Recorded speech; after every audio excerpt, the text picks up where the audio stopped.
Parsing. I stumbled across a paper I found interesting and wanted to implement it. Parsing expression grammars. The reason I find it interesting is because I'm considering to write some language specifications for a few other projects I have. Not necessarily programming languages. Maybe, maybe not. We'll see. Anyway, a parsing expression language is a formal language or formal grammar specifically, similar to context-free grammars, and they're also compared against context-free grammars. If you don't know what it is, basically you have a set of rules like this that get applied successively and that can generate a word or sentence according to this grammar, and then you usually have an interpretation or semantic validation over top of it, which then checks if a sentence makes sense, because not every sentence that you can form with the, for example, English grammar is a sentence that actually makes sense. So, the difference between the parsing expression grammar and a context-free grammar is mainly that it has something called lookaheads. Here. It has these lookaheads operator, which make it a bit more powerful than a context-free language, because it is context-sensitive, actually. And another thing is it has these repetitions, and the choice is prioritized. So what does it mean? In context-free grammar, if you have a choice between two tokens, if we go look at the sequence here, for example, a choice between and not, it doesn't tell you which one has priority. It could be either or, which leads to ambiguous parsing trees. Because it could choose either or, and it would be valid if either or matches. In parsing expression language, they are prioritized. It always matches. If the first one matches, it takes that one. Otherwise, it takes the second one, and so on and so forth. Which in this case here actually matters, because an identifier, for example, is not dot. In this case means any character is not any character would always match, for example, versus an identifier would not necessarily always match. And since everything else here is optional, if this was a context-free language, this dot here could, in theory, capture the entire input string as just any character.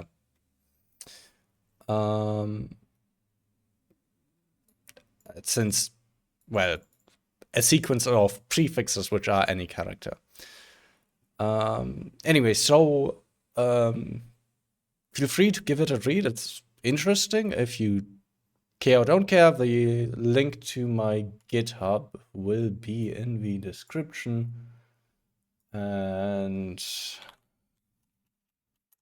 in my GitHub, I actually have the code for the implementation. I just need to find it. Here it is. Here's the code that links to the paper, so you can find it. We're gonna look at the code in a second. Oh, I put it in here. Okay. And yeah. So I wrote an implementation of that. It differs a tiny bit from theirs, mainly that I've restructured the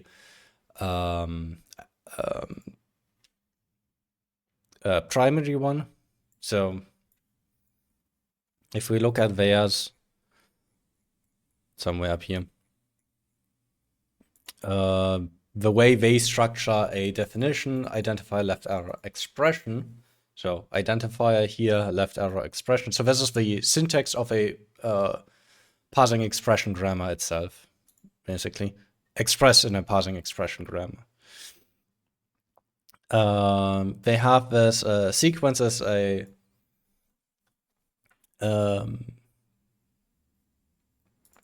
prefix, And a prefix here is an optional and or not, and then a suffix. And a suffix is then a primary and an optional question star or plus.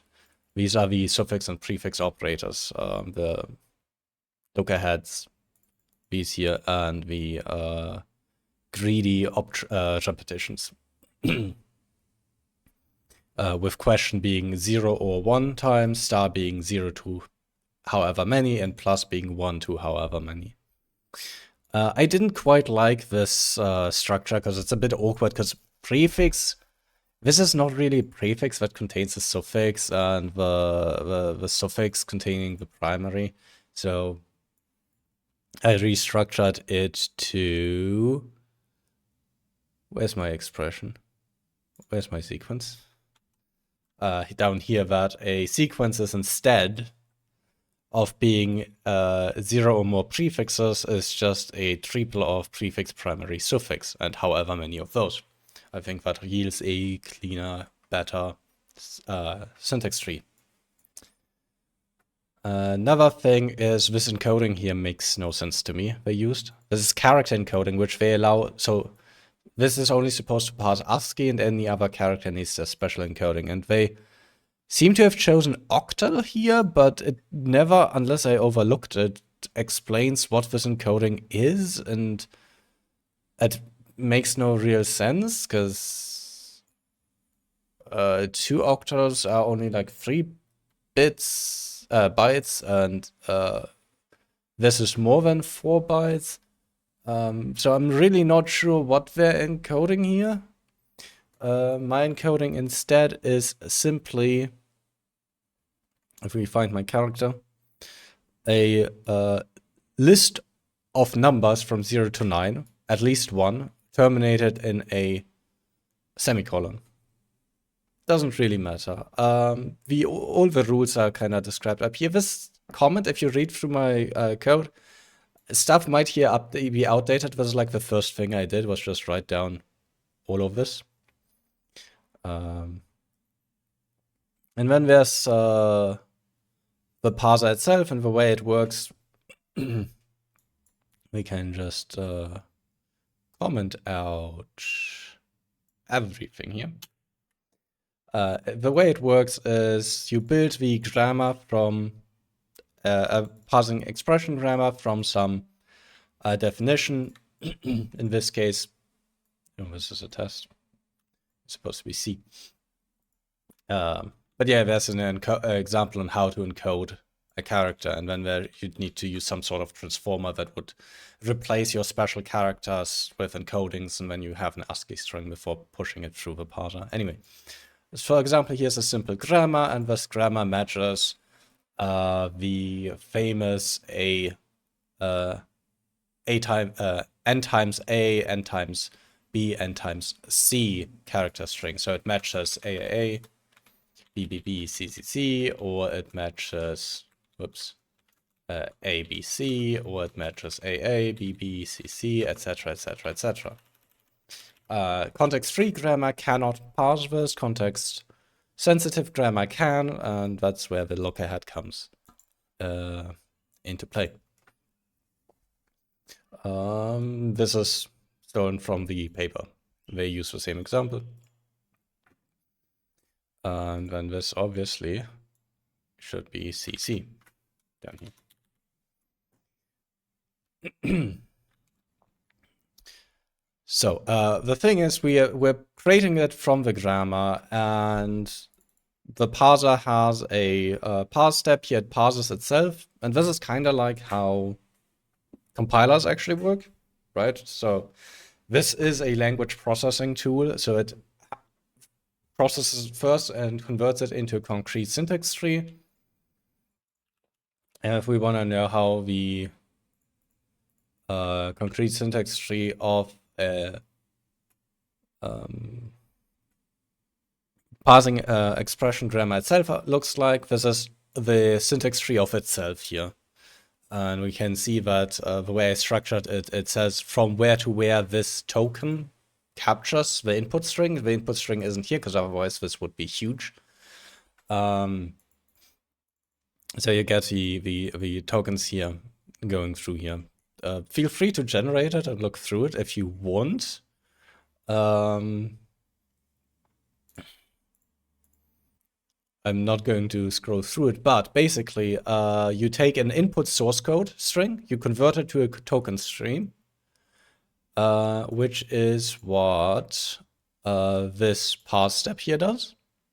That converts it to the concrete syntax tree, and then we have a transformer here that takes the token streams and transforms that into an abstract syntax tree, which looks like this. This is just the PEG with the rules, and we see that it is when for example, that a spacing is a choice operation between 0 or more of choices again, which are spaces or comments. This choice out here can be optimized away because we see this choice has exactly one element. So the transformer does some optimization, but it doesn't optimize everything away. But a choice with a single element is still fine. They're all choices because the top level is modeled in the syntax as itself. God damn it. As a actual choice. If we look at the syntax here, the expression here is always a slash, right? So this is a choice operation. That's why it ends up as a choice in the abstract syntax tree.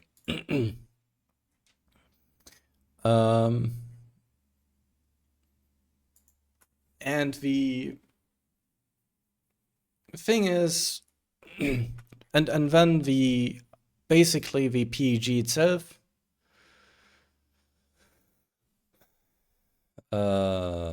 grammar, the PEG itself here is also an interpreter. So this is how I guess a language interpreter would work.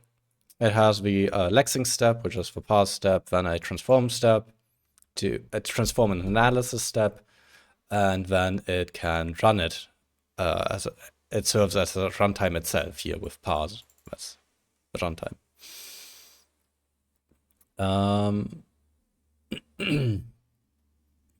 A compiler instead would output a binary or transform it into some other language. So if this was a compiler, it would output either source code or something else interpretable by a different runtime.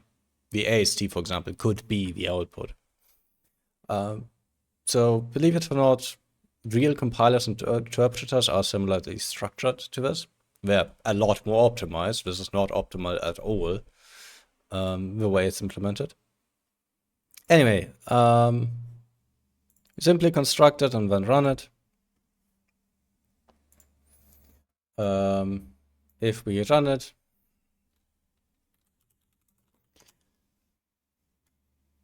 we see that, so what I have here is it outputs the parse result, the result of this parsing here, for the language that recognizes the AA, BB, CC, etc. Thing. I changed something. And then it outputs the PG itself, that is the grammar itself. So we see the syntax tree here. I'm not going to go through this specifically right now, but we see that it also spits out the grammar. Again. And actually, we can shortly look through it. So we see that it finds two terminal symbols, which are from the input, the first two letters, AA. Then it captures the non-terminal B, which captures a single character, that is the first B. It captures the non-terminal B again, which then the second B, an empty word. And then it starts capturing the two C's and then the end of file symbol, or end of input. And the reason it is structured that way is because it captures the A strings here as a 0 or more, which is why they're flat, and then it captures B recursively.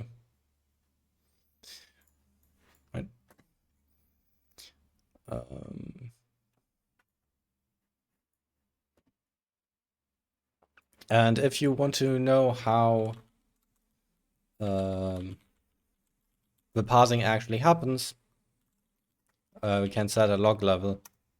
And if we run this,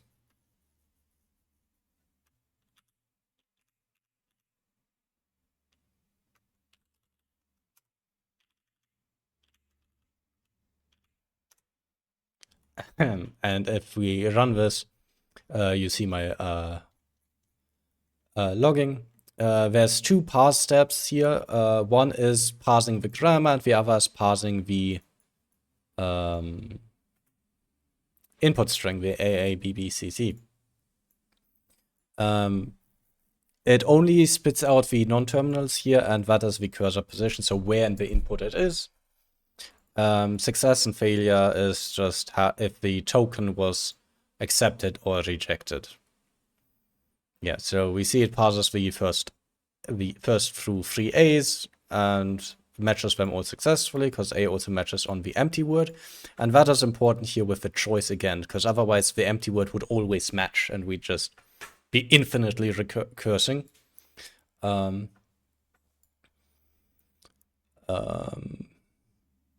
But yeah, so we match 3 A's followed by 3 B's. Then we throw away all the A's with this.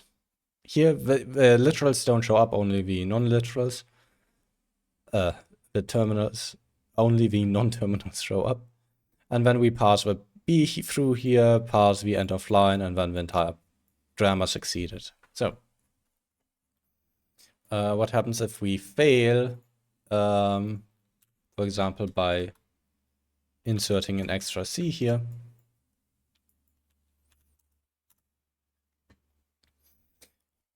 We see that the parser output is now an error. The error messages are garbage because I couldn't be bothered. I may improve this over iterations if I actually want to use it in hobby projects, and I'll also do a lot of optimizations. But we see that it failed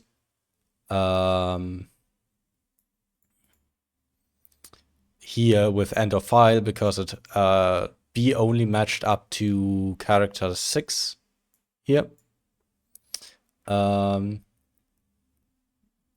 then decided to stop, and 6 is not the end of the input stream because we added an extra C. So it matched this part and then went, hey, there shouldn't be another character.